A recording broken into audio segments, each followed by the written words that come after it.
Hi, Antonio. Hello, my friend. Hey, How are you? good morning, Mary. Good morning, James. I'm doing good, and yourself? Excellent, thank you.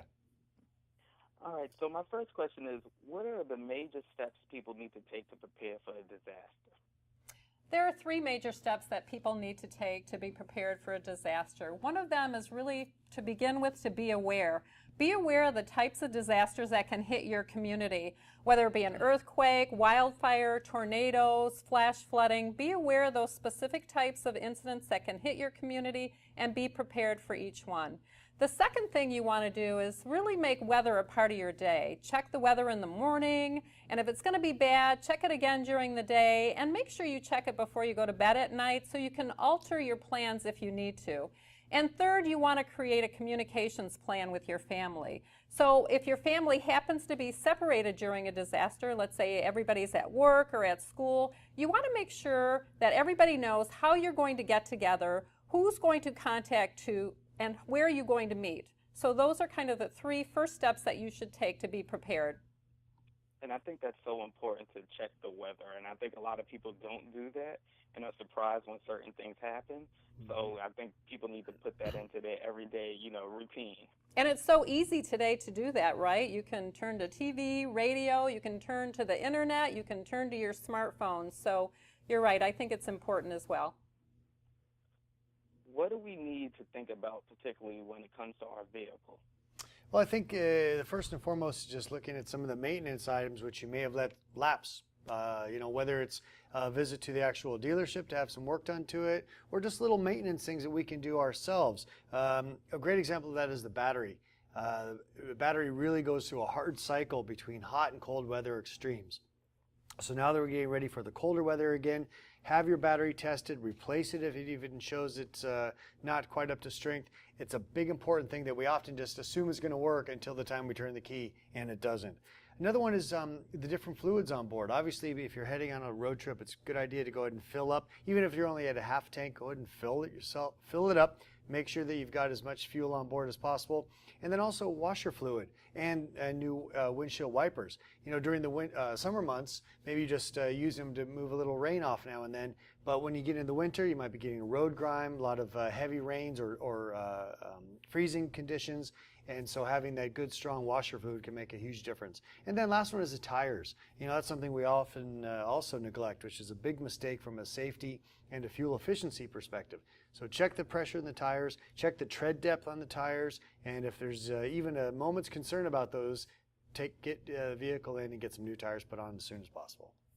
And I think that's so important. I speak to so many people who have cars or who are not really real car people. Right. And they're so surprised when I tell them that these are the things that you should be checking, not Yeah. just getting in and driving your car. It's a funny balance. I mean, cars today are so reliable and durable that we treat them almost like we do, microwave ovens. You just assume they're going to work every time and they don't require any attention. That's just not true, especially on those things that eventually are going to wear out or be used up, like the different fluids we talked about, or brakes, battery, tires, those sort of things. Exactly. What items are most overlooked when preparing for an emergency disaster kit? Well, we've got a kit set up here that would be more traditionally used or kept in a home, but you want to make sure that you've also got kits for your car. And if you're like me, Antonio, and I think you're in your car as much as you are at home. So you want to be prepared as you can, as much as you can there. And some things that are often overlooked is, well, we spend a lot of time in our cars with our pets. So bringing along some extra dog food. Obviously, a dog can eat some human food, but they much prefer this nutritious food that's really designed for them. So bring along extra just in case you're not going to get home in time for the next feeding cycle. Maybe some medication. If you or somebody in your car is required to take any sort of regular medication, like say for heart disease or diabetes or something, you want to make sure you've got this on board as well. You want to keep it just a weather problem and not a medical problem as well. And lastly, we don't know about if there's going to be any electrical shortages or disruptions, so maybe the banking or ATM network may be impacted. So have some extra cash with you. Keep it in a waterproof bag like we've got here, just to make yourself prepared, because you may be stuck out for some time and you'll need extra cash to get those additional supplies. How has OnStar helped during disasters? Well, we also want to remind you that OnStar is there to help you during a disaster. So OnStar acts pretty much as a central point of contact. So if you need emergency medical assistance, we can contact 911. We can also give you pre-arrival medical instructions in case there is a medical emergency in the vehicle.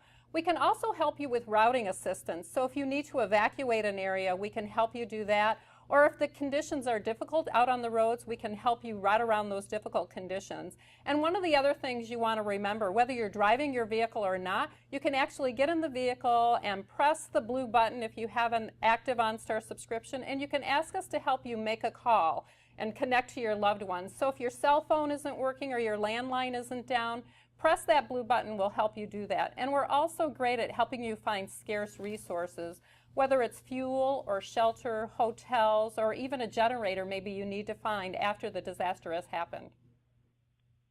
What is America's Prepare-a-thon, and how can we participate? America's Prepare-a-thon is actually a grassroots campaign sponsored by FEMA, or the Federal Emergency Management Agency.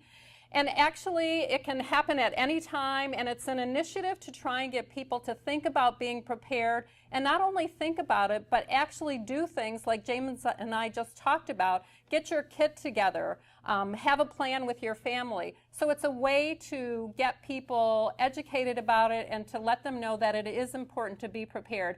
And you can do it anytime. You can go to FEMA's website, it's called ready.gov, and you can sign up.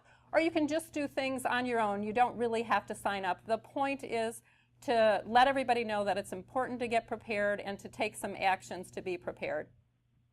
I want to thank you so much, Mary and James. It's always a pleasure speaking with you, and I can't wait to share this valuable information with my readers. I think that it's really going to be helpful for them. Thank you so much. Thank you, Antonio. All right, take care. Bye-bye. Bye.